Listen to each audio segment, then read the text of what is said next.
Good day everyone, I'm Ernest Pala Jr. at ngayon po ay aking i-discuss ang Sinulog Festival. Okay, pag sinabi nga pong Sinulog, ano ba ibig sabihin nito? Okay, ang salitang Sinulog ay hango sa salitang Cebuano na sulog, na nangangahulugang agos. Sinasalamin nito ang pasulong at paurong na hakbang ng sayaw na isinasagawa tuwing fiesta, na sumisimbolo sa mahinahong agos ng ilog at sa pananampalataya at tradisyon ng mga Cebuano. At ang Sinulog ay sinicelebrate tuwing third Sunday of January in Cebu City, Philippines. Okay? Both are rich history intertwined with religious devotion and cultural heritage. Its roots trace back to the 16th century, originating from the ritualistic dances performed by the indigenous Cebuano people to honor the Santo Niño or Holy Child. Okay? Yung Sinulog kasi ito ay originate sa from the ritualistic dance na mga ginagawa ng mga indigenous Cebuano para i-honor kay Santo Niño. Okay? Or yung tatawag nilang Holy Child. Okay? These dances characterized by the distinctive 3 steps forward, 2 steps backward movement, mirror the rhythm of the ocean's ebb and flow. Over centuries, this devotional dance evolved, incorporating secular elements and transforming into the grand spectacle we witness today. The festival's growth reflects the enduring faith of the Cebuano people and their deep connection to the Santo Niño.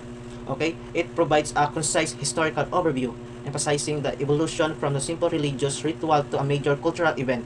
The key is to highlighting the blend of religious devotion and secular celebration that defines the festival. Okay, and now, I discuss the history kung saan nga ba nagsimula or nagumpisa ang Sinulog Festival. Okay, on April 7, 1521, the Portuguese explorer Ferdinand Magellan arrived and planted the cross on the shores of Cebu, claiming the territory for Spain.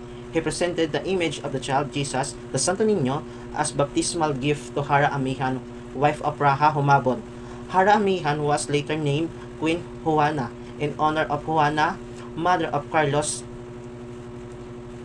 Along with the rulers of the island, some 800 natives were also baptized to the Roman Catholic Church. At the moment of the receiving the idol, it was said that Queen Juana danced with joy bearing this image of the child Jesus, with the other natives following her example. This moment was regarded as the first Sinulog.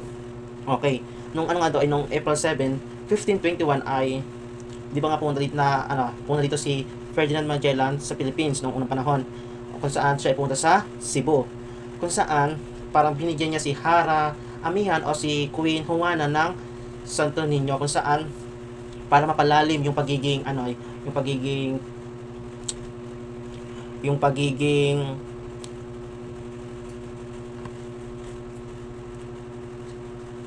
para mapalalim yung pananampalataya at yung mapalalim yung spiritual na ugnayan ng mga Cebuano sa Santo Niño.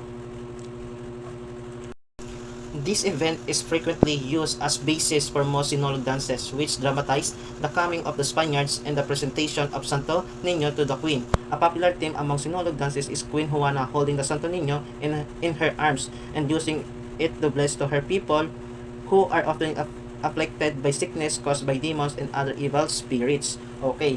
Si Queen Juana yung unang gumawa ng sayaw, kung saan makikita siya na habang siya ay sumasayaw ay bit or hawak niya yung Santo Niño habang siya ay sumasayaw, na hanggang ngayon ay yung pa rin makikita natin sa Sinulog, kung saan yung mga tao, yung mga participant, especially yung mga babae, sila yung sumasayaw sa unahan na lagi may hawak na Santo Niño.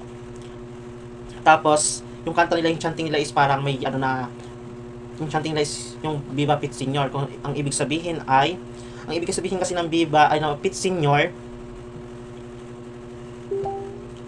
Okay, ang ibig sabihin ng Pit Señor ay, pag sinabi sa Pit, is a short for sagpit, for Cebuano term, meaning to call out, plead, or ask for. Pag sinabi kasi Señor is a Spanish word for Lord. Kaya pag sinabi kasi Pit Señor is calling upon the Lord or pleading with the Lord. Okay?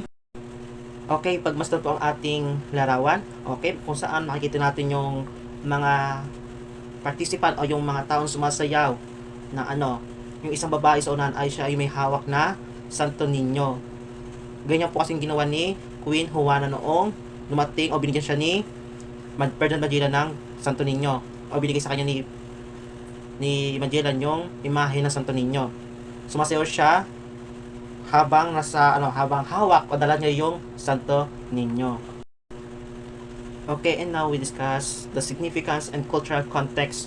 Okay, the Sinulog Festivals holds immense religious and cultural significance for the Cebuano people.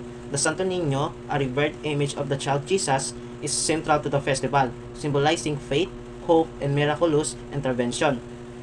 Okay, so sabi nga dito yung yung Sinulog Festival ay ang pinaka-sentro nito is yung yung image o yung mismong Santo Niño, kung saan nga it's symbolizing faith, hope, at yung himala or miracles.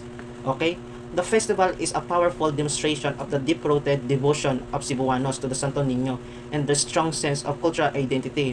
Okay, so kasi dito is parang yung mga tao is may parang may malalim na na pananampalataya sa Santo Niño. And dahil nga is meron silang strong sense of cultural identity. Yun ang kanilang yung kanilang pagkakakilanlan, dahil ang mga Cebuano ay yung parang mga may malalim na pananampalataya sa Panginoon or sa Santo Niño, kaya to ginagawa yung Sinulog Festival. Beyond the religious aspect, the festival serves as a vibrant showcase of Cebuano artistry, music, dance, and craftsmanship, fostering a strong sense of community and unity. The event brings together people from various backgrounds, reinforcing their shared cultural heritage and pride.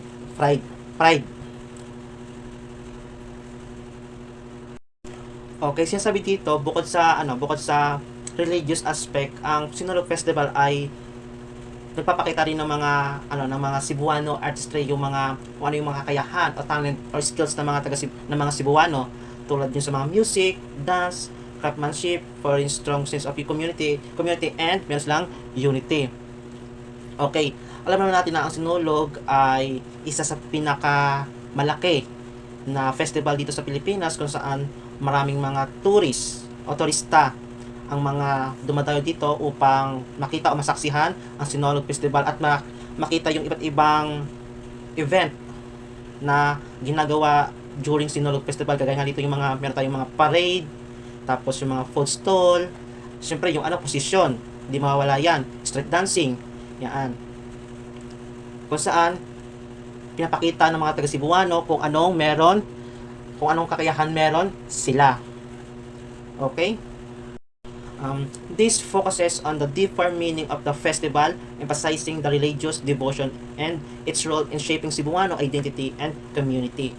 It highlights the festival's functions as cultural preservation and celebration. Okay, meron po ako inihandang short video kung saan pinapakita dito kung ano ba yung ginagawa pag Sinulog Festival. Okay, dito makikita niyo sa video yung pagsasayaw ng mga tao. Siyempre yung pagsisimba, yung mga especially pupunta sa simbahan. Tapos makikita rin sa video yung parang parade do sa dagat, kung saan nakasakay sa bangka at nakasakay rin yung mismong yung imahe ng Santo Niño doon sa bangka, kung saan nagpapakita lamang kung gaano yung kalalim yung pananampalataya ng mga Cebuano at ng mga turista sa Santo Niño. Okay? Sugod na sa sinulog kitang tanan mapit senyor. Senyor tang lolo kini, senyor tang lola kini, senyor tang tatay kini, senyor tang nanay kini. Sudan ni balakay, mawi akong dungog. Sayo na gipari sa pag-iog sa sulok. Pagkatsi kong panampin, alang sa Santo Niño. Ihalat ang kinabuyaron, talipay ang Ginoo. Sinulog, siya gitong usog.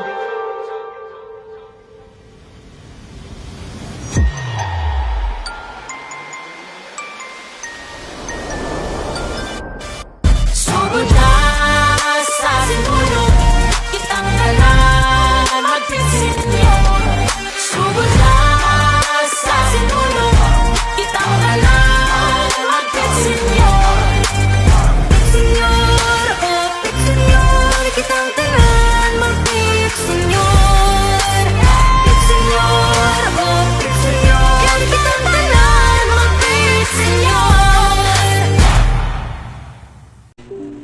fiesta, activities, events, and traditions. The Sinulog Festival is a multi-day event culminating in a spectacular street parade. This parade features numerous contingents representing different barangays, villages, and organizations. It's showcasing elaborate costume, synchronized dances, and creatively designed floats, all themed around the Santo Niño.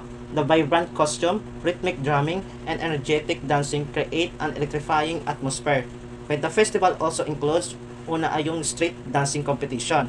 Contingents compete, judged on choreography, costume, and overall presentation. This competition is highlight showcasing the creativity and skill of the participant. Okay, sa street dancing competition kasi is parang yung mga participant ay pinapakita kung gaano sa kagaling sumayaw. Syempre yung yung pagiging creativity nila. Then yung kasing judged sa sa mga participant sa street dancing. Second, religious processions. Okay, these processions demonstrate the deep faith of the devotees who carry images of Santo Niño through the street. Okay, yung kasi yung religious procession daw is yung mga tao na procession sa kalsada kung saan bitbit nila yung may bitbit silang Santo Niño, kung saan nagpapakita lamang kung gaano kalalim ang kanilang pananampalataya sa Santo Niño. Okay, next ay food stalls. A wide array of local delicacies and street food are available, offering a taste of Cebuano cuisine. Expect to find traditional dishes like lechon, chicharon, and halo-halo. Okay, syempre pag tuwing festa, hindi naman kasi nawawala yung mga food stall, yung mga pagkain, kung saan kabila-kabila ay makikita natin na mayroong mga tinda o mga mga pagkain. Kung saan nga yung kanilang famous Cebuano cuisine ay yung lechon. Alam naman natin ang Cebuano ay may isa sa may pinakamasarap na lechon dito sa Pilipinas. Also the chicharon and halo-halo. Next naman ay yung music performances. Local and national artists perform, adding to the festive atmosphere with a mix of traditional and contemporary music. Okay, lastly ay trade fairs and exhibit. Okay, this provide opportunities for local artisans and businesses to showcase their products reflecting Cebuano craftsmanship and entrepreneurship. Siyempre, hindi dito mawawala yung trade fair and exhibit kung saan pinapakita dito kung gaano kagaling o kahusay ang mga Cebuano pagdating sa mga arts. Yun nga, yung mga halimbawa, yung pagpapakita ng mga iba't ibang product, tapos yung mga halimbawa, yung mga craftsmanship. Siyempre, yung mga taga Cebuano may mga mga may local product yan na kung saan sariling kanila, tatak Cebuano, mga pagkain, mga like mga bayong, yan, mga painting, yan. This details the various activities emphasizing the visual spectacle of the parade and the diverse range of events that make up the festival. The inclusion of specific food items and the mention of musical performances adds to the reader's understanding of the festival's sensory richness. Okay? At yun lamang po. Thank you.